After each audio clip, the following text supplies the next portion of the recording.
All right, everybody, welcome back into the Auburn Sports Show. This is the Friday forecast with John Samuel Shenker. Happy to be back. Hokanson. What's up? What's up? What's up? Good to see you. I am beat. We normally end a workout. We have time to shower, do this. We did a 2-year anniversary workout for Iron Tribe that was ridiculous. Awful. Ridiculous. So we're rolling in here, sweaty. I mean, just gross. But we're going to knock it out. All right. Before we get into Auburn, Arkansas, a couple things. Quick shout out to Game Time, who is a sponsor of the show. GameTime.co, go download their app, and they've got some really good deals on different tickets for concerts and football games and comedy shows and all that kind of good stuff. You can get tickets for as low as $25. That's a pretty good deal. Low as $25 on Game Time. It's a really easy app to use. They show you the fees up front, so that's kind of nice. There's times where I've used other things and they'll tack on the fees kind of at the end. You don't know what you're paying. So with them, you see everything up front before you get to a total and then get surprised by some crazy fees. So that's kind of nice. They put the fees and everything up front. They have deals on different zones in the stadium. So you can save depending on, where you pick your seats at. There's kind of some priority sort of seating and different deals depending on what zones you do. You can see the seat. So when you pick a seat, you can look at the panoramic. So you know what kind of view you're looking at, which is really nice. They have a low price guarantee where they give you 110% back. So if you find a ticket somewhere else that is basically the same ticket, but a seat over and somehow it's cheaper somewhere else, they'll give you 110% back, which is a really good deal. So go use GameTime.co on3, use the promo code on3, and you get $20 off your first purchase, which is an awesome deal. So really appreciate them. They're a really great app. They're growing like crazy. So appreciate them. Also, Iron Tribe Auburn. If you're watching this, come to Iron Tribe Auburn. If you're an Auburn Sports subscriber or you listen to the show and you come try Iron Tribe, you just say, hey, I heard about you guys through Auburn Sports. They'll give you a free week. A first free week. So that's a bunch of workouts. You could even pop in here and do some open gym type stuff if you needed to. But you could get a lot in a week and kind of get the gist of what it's all about. So come check them out. Some quickly some things that are going on at Iron Tribe. Better Golf Fitness Workshop, November 15th. That's coming up 3 weeks from now. Blaine Barber, who used to play at Auburn, is going to be running that. I think his strength coach is going to help. So it's really just a way to, if you like playing golf, they're going to teach you some different exercises that will make you stronger in the ways that you need to be stronger to play golf, make you more flexible, all that good stuff. So pretty cool class there, November 15th. They have youth classes, ages 8 to 18, youth fitness classes. So come in, pop in, ask them about that. They have a women's health, fitness, and nutrition seminar coming in January of 2026. So if you have a girlfriend or a wife or you're a woman listening to this, come pop in and ask about that. January 26th. Women's Health Fitness Seminar. So 2 years of Iron Tribe. It's been awesome. We just got done with kind of the happy birthday 2-year workout, and we love it here. And so we started recording here, and they're a sponsor of the show as well. All right, let's jump into Auburn, Arkansas. I don't think we really need to dive any more in to the state of Auburn football. It is what it is. Every week right now, we just are what's going to happen? Is Hugh Freeze going to save his job? I think we all sort of know where we're at. I made a post earlier in the week on auburnsports.com about kind of where I thought things stood, which is just very much week to week. I think there's people that are ready to move on. I think there's people that still support him, very much still support him behind the scenes. So we'll kind of leave that by the wayside today and just talk about Auburn, Arkansas. This is different than the other four. The other four were ranked teams where it's you could walk away and go, all right, we lost a close game against a number 8 team or a number 7 team or whatever it is. This is different. This is a team that's also winless in the league.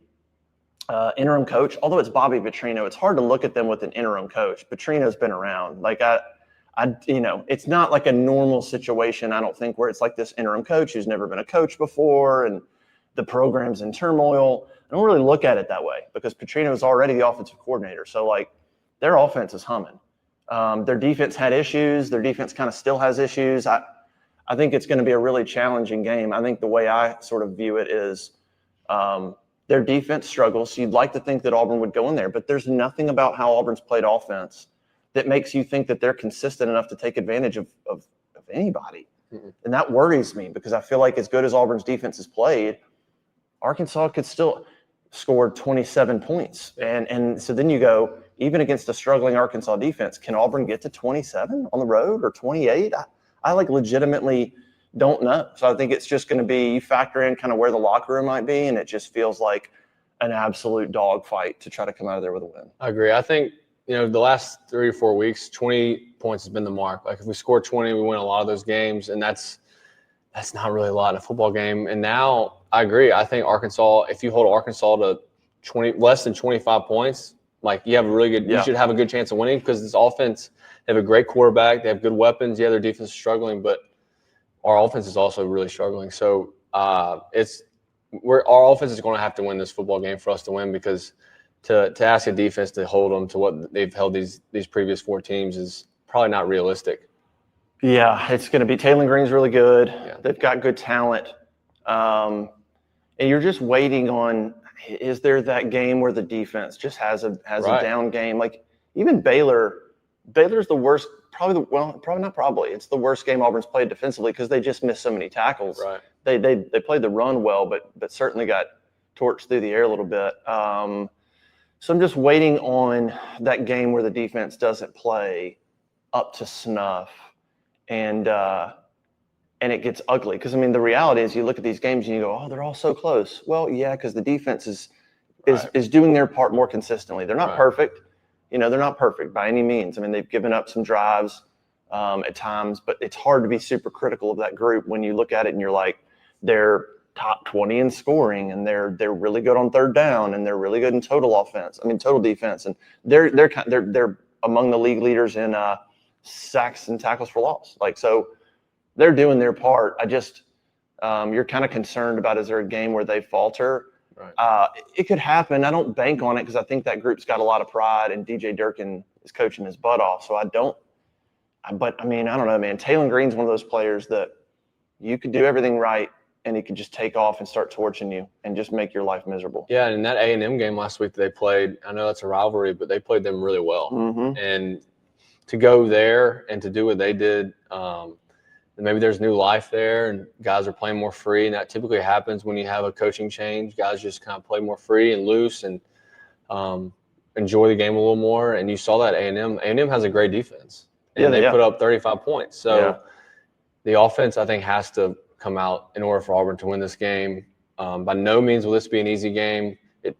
We're both 0-4 in the SEC, I believe. So this is a huge game for both. Both see an opportunity for a win here. If you go on the road and steal a win, that would be momentum at least to get you on for the rest of the season. Yeah, I think Mississippi State, Kentucky also haven't won a conference game. So somebody's getting a conference win Saturday in Fayetteville. Weather could rain. I'm kind of curious about it. It's a 11:45. We're not used to that. If the weather's what does that affect anything? Does that affect the passing games where it becomes more of a running game type of deal? We'll kind of have to wait and see. The other big question is quarterback. Hugh Freeze has talked about this the last couple of weeks where Ashton Daniels has been ready to play if needed, going back to the Georgia game. But Georgia and Missouri, Auburn got off to really good starts. Right. And it was one of those things where, you're up 10-0 against Georgia. You score on your first possession against Missouri. Well, then you're not gonna pull him. Right. And the crazy thing about the Missouri game, if you look at the stats, Jackson Arnold actually played better in the second half. Right. It's not Auburn as an offense actually did good things in the second half of the Missouri game. They didn't capitalize. They had 2 really good drives that were missed field goals. Then they had they had another one that they scored on, and then another one where they had to settle for a field goal. Auburn had at one point 4 really good drives consecutively against Missouri that really just didn't net a lot. Right. So Auburn was pretty good on offense in the second half. Actually, they just didn't get enough points on the board. And Arnold, I think the overtime is where it went poorly for Auburn, and it looked bad. So that's kind of the other big question is, what does it look like early? If they get off to another good start, it'll be interesting to see, knowing how the last 2 games have gone. Let's say Jackson Arnold gets off to a decent start and Auburn gets off to a decent start. But knowing that there's been a little bit of a tendency to drop off, let's say let's say they start to hit a funk in the middle of the game. Does Freeze go, well, okay, we got off to a good start, yes, but I've also watched us hit a wall. Now I'm gonna put Ashton in the third quarter. Or is it literally just all about if the first 2 or 3 drives go well, it's Jackson's game completely? Or is there a scenario where the first quarter and a half go well, but then maybe early third you start to hit a wall and Freeze goes, now I've seen this before. Mm-hmm.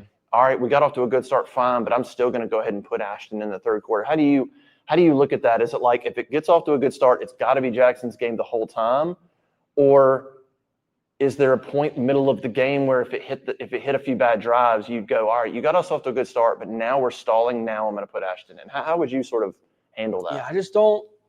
Up to this point, like Arnold has not lost a football game for you. Like with turnovers, he's been great with that. He hasn't. Yeah, the offense sputters in the second half, but I wouldn't put all of that on Jackson to an extent. Like, yeah, if they get off to a hot start and then they sputter in the third quarter, yes, maybe I could see that. But I think some of that too is tactics by Hugh, maybe to just almost incentivize Arnold to really lock in once he feels like the offense is starting to slow down, and maybe just change things. Maybe that just changes his perspective. Yeah. Maybe he got comfortable. Yes, they're losing games, but maybe he felt too comfortable in that starting position, and Hugh was like, listen, there's no comfort. We're losing football games. We need to play the best that we can. So I don't think he would, unless he just comes out and he throws a couple interceptions that were just lackadaisical and not smart throws. I think he rolls with Arnold. I think the offense will have more success this weekend. But I just don't see him taking Arnold out unless something drastic happens where he's like way off his game. That's the only time I could see it. Yeah.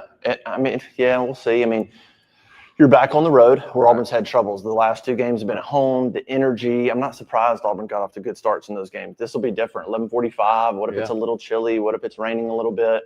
Could easily see kind of a so-so start on offense. And, and then what, like you said, what part of that would be on Jackson? Right. Like if they come out and start slow, is it on Jackson or is it on something else? I mean, you do have to be fair there. Just because the offense sputters 2 drives in, it might not be anything Jackson did. You just lost your center, who's the commander-in-chief of that offensive line. Got to take that into account. So you have to take that into account. I know they'll work on that this week with Ellis, but you still have – that's a huge piece. A center is a huge piece of the O-line with communication. So you also have to take that into account and drop balls. If we keep dropping footballs, well, that's not on Arnold either. So I think just how it plays out. If it's Arnold's fault, yes, I could see it. But if it's O-line missing assignments or receivers dropping balls, I don't think you can put that on Arnold. Yeah, and the center thing is probably not being taught. I mean, we've written about it, and I think people are aware, but that's a worrisome thing. Cale Ellis is going to be good, but he's 17, and if he gets bullied early, easily you could see Mason Murphy roll down. Xavier Miller comes in at right tackle just to try to get some experience in there if they feel like Ellis is a little bit overwhelmed. But that's just you have an offense that already sputters, that's already looking for confidence. Now you toss in not just a new player, but the communication aspect of Connor Lew's not in there. Right. Let's just say Cale Ellis physically was as good as Connor Lew. He still doesn't have the amount of experience, the snaps. Right. He hasn't seen as much as Connor Lew. So there's the physical aspect, which he doesn't have. And then there's the mental and the communication aspect of just experience that it could hurt things. I mean, so that's a big one too. And you're right. It's kind of an interesting dynamic is if the offense sputters or if you feel like you need a spark, you're looking at it going, yeah, but like you have a freshman center. I mean, if you put Ashton in, does that even solve anything if some of the issues are Cale Ellis and there's just it's going to be Hugh Freeze got to be really careful about that because number one, if you pull Jackson and he's like, I didn't do anything. Like the center messed up, the guy dropped the ball. I literally couldn't have done anything differently. You potentially hurt his confidence. Whereas let's say you put Ashton in and it doesn't really spark anything. You could easily turn around and put Jackson back in. Well, now you've pulled him and hurt his confidence, and now you want to put him back in the game. It's just you got to be really careful about when you pull him, because if you do have a situation where you want to put him back in, he's got to stay really engaged, and I think he will. But that's just going to be a thing. He talked about Ashton being okay with burning the red shirt. One scenario you could see, you've got 5 games left. Right. What some people have talked about is, could you play Ashton? Let's say Ashton comes in and does provide a spark. You could play Ashton in the other 4 SEC games, and you could let Deuce play Mercer, and you could keep Ashton Daniels redshirt that way. So if it comes into Arkansas, and let's just say Ashton plays well, and you're like, okay, he sparked and he played well, we're going to start him now against Kentucky next week. Yeah. You could just roll with Ashton, and there's a scenario where you could let him play the rest of the season in the SEC games, and then let Deuce play Mercer, and you keep Ashton's red shirt, and you get Deuce experience. It's a weird way to do it, but I could see it potentially, because you value Ashton coming back next year. You don't know if Jackson, whatever. I could see it. We'll kind of have to take it week by week, but it's a scenario. All right, what are you thinking? And it's a shortened. I know we're doing a little bit of a shortened show today, but I feel it's a little bit like the Missouri game, where I'm like, I'm not sure how this is going to go. I could see it going. I could see Arkansas catching fire and winning by 14. I could see Auburn finally getting some confidence on offense, because Arkansas's defense is not great. Do you see this being a shootout? Is it like, hey, look, I like Auburn's defense, but Bobby Petrino is going to put points on the board? Is this like a 34-31 game? I really am having a hard time sort of trying to figure out which way this thing might go. I think the defense has to create a few turnovers. Yeah. I just don't know if our offense is going to come out and put up 40. Like, I just don't see that. I just don't see how it's really possible, to be honest, right now. A bunch of actually hitting on all the big plays. Right. So I think maybe a turnover, maybe a pick 6. But I think the defense has to have some of that to spark it a little bit, because I don't think – we may come out in the first half and put up 24, but that doesn't mean the second half we're going to come out and put up 24 either. That's true. So I could see that. I could see us jumping out hot like we always do, and maybe put a few more points on the board, because the defense is lesser than what we've played in the past. But I do think it could be a shootout. I like to say Auburn. I feel like anytime we go play Arkansas, we feel like we're going to win the football game. Yeah. They've won 2 straight in Fayetteville. Right. I like Auburn, and I think defense has to have a few turnovers, because I don't think we're getting to 35 or 40 without it. Yeah, I'm with you. Let's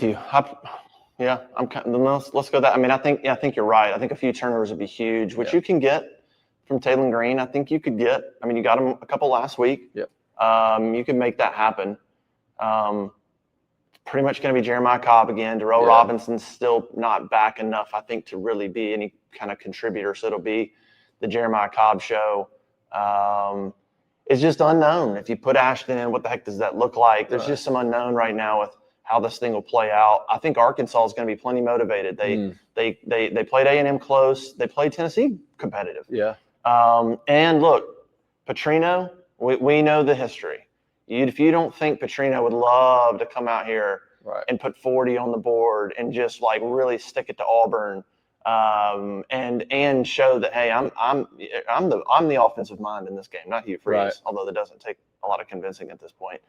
But there'll be plenty of motivation on that side of the ball. Sure.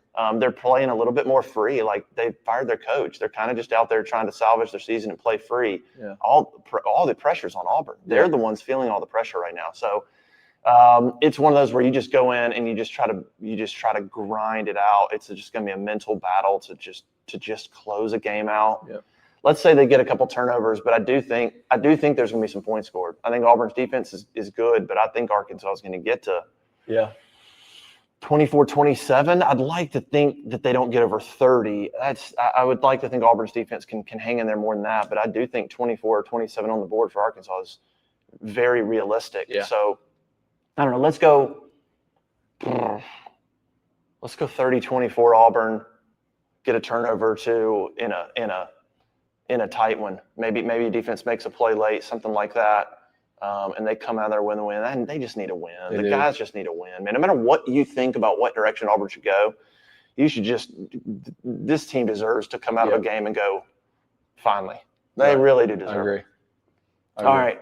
Well, we'll get out of here. Go to auburnsports.com. Subscribe. Thank you for watching. Tune in to the show on Sunday or Monday morning. We'll recap everything. Subscribe to YouTube. Turn notifications. A lot going on. Basketball's starting. Who knows what happens if Auburn loses this game? You're going to want to be on auburnsports.com on Sunday because there's no telling what might happen. A lot of tension probably will be going on. So appreciate you guys. We'll see you next time. See ya.